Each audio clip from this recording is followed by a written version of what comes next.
Alright, so in the last video, I took you through some of these materials behind me and started talking about getting ready to actually shape the foam. In this video, we're going to do just that. But first I'm going to go through the approach to shaping foam and where maybe you should start when you look at a foam block. So before we actually get to taking these foam blocks out of the plastic wrapping and shaping something from scratch, I want to just quickly talk about the approach you can take to shaping holds, because depending on what you want to get out of it, you might start shaping them differently. There's a lot of techniques you can use. Some people start to snap the foam to get to feel like real rock, as if it's kind of split in a natural way, like you see flakes. Other ways you can kind of start to shape, which I actually used for this guy, are just to actually just start organically shaping. I wanted something that was kind of a jug with a little bit of an ink cut on the inside here. And I just started shaping and carving kind of different lines out of it and finding kind of where they landed, and the shape kind of created itself. I knew roughly how I wanted the top to be, where you're actually going to hold on to it. I knew that I might want something that you could kind of pinch, or it could be flipped upside down and be used like a foot. But that's kind of how this one came about. And this is a finished hold. All I have to do is actually make a mold of this and cast it. And this is kind of the aesthetic I want to move forward with all the other holds I'm going to make. So this is kind of my hero hold, and I'm going to base everything off of this. Another way to shape is to kind of start with a form you actually want. So instead of just going away and carving, you kind of carve the ergonomic shape you want, and then you can add those details like, you know, the organic kind of curved lines I have in the other piece. So this was a shape Laura made.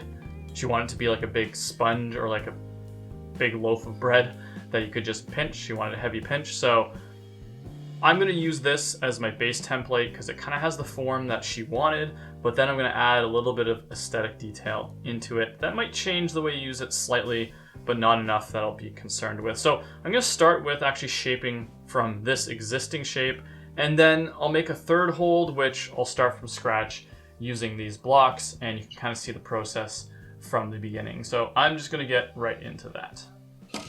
Oh, and I almost completely forgot, there is something that is completely and absolutely unnecessary for any of this, but something that I really like, that I find is a useful tool for shaping holds. And that's this big giant mixing bowl I got for free that was being thrown out. I actually have been shaping holds inside of this, and I guess it's the metal surface. It seems to attract a lot of the dust in it, so it helps collect it more, and it's really easy to rinse.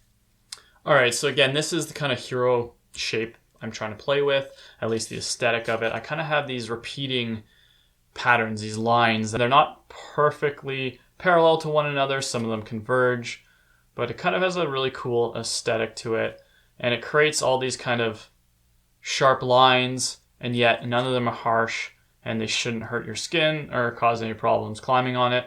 So I'm going to try to follow this general aesthetic onto this block Laura started to shape. Also, I'm going to note here that I'm going to probably mute a lot of the audio because the sound of foam being shaped is kind of like nails on a chalkboard. I don't think anyone really wants to hear that, so I'm going to put in the best royalty-free music I can find. All right, here we go.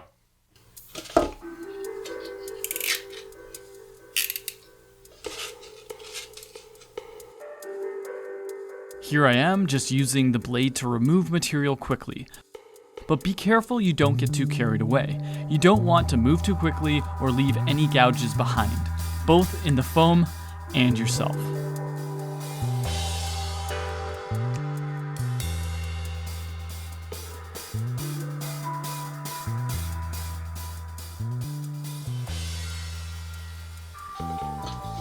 Alright, so here you can kind of see the kind of hero crevice or line I've created.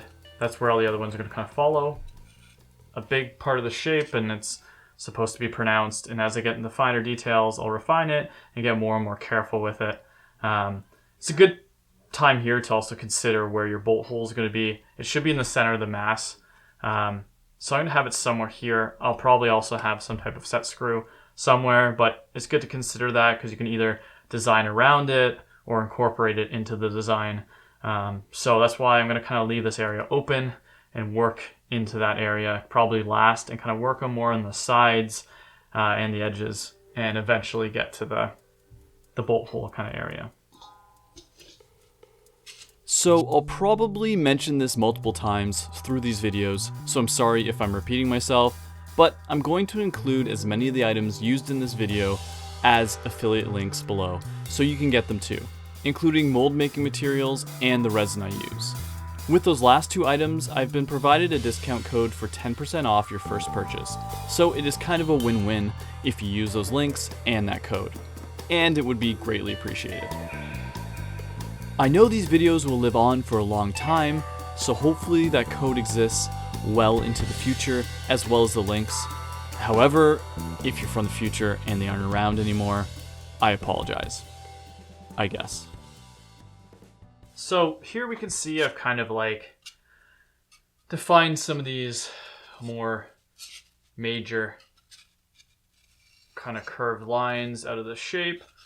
So I'm going to start to clean those up a bit, and then start to go in and do more of the finer details. This will kind of dictate where the other kind of concentric lines start to form on the shape.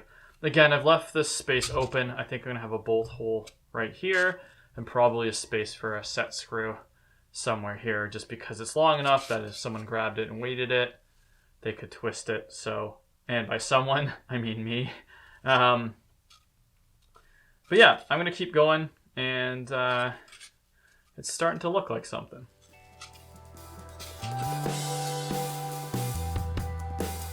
There are lots of tools you can use for this, but I tried to keep the ones used in this video to be as basic as possible.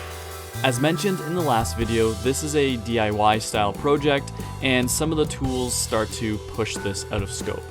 However, if you have a Dremel tool, or it's in your budget to get one, it is super useful for doing detailed work like this, and would be useful to create other textures and patterns that would be a challenge with the tools I use in this video.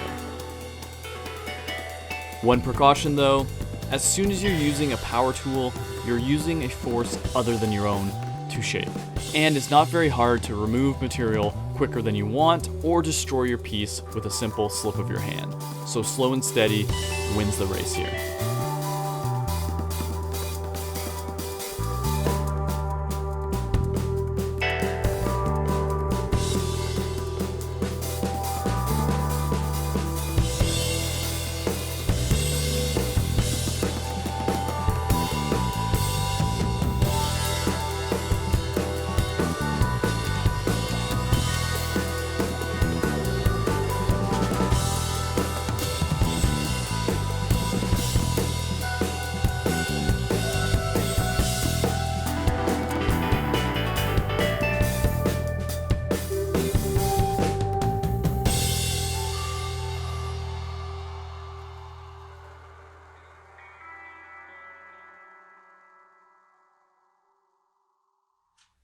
And I realized there was one more thing I forgot to mention. You should have a can of compressed air, unless you have an air compressor and you can just spray it. But just to do some cleanup as you're working.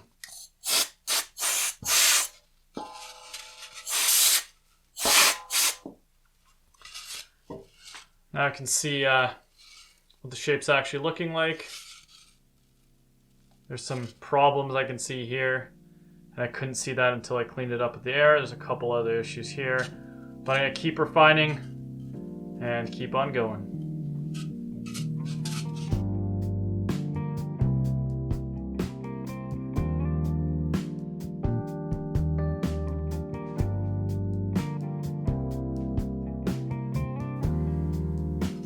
Alright, so I think I have this now in a place that I'm pretty happy with it. It could use a little bit more refining in some places, but I think it's pretty much where I want it to be. There's a couple mistakes and a couple things I want to clean up, but I'm going to call that done for now and tweak that off the video.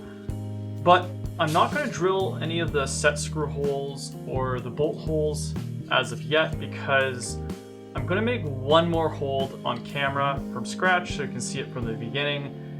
And then I'll do all the bolt holes and everything else all together. So then we can get to the next stage, which is going to be actually making molds of these shapes. Okay, I'll get into shaping the other hold in the next video to keep these shorter. So subscribe if you don't want to miss that, and we'll see you in the next one. Peace.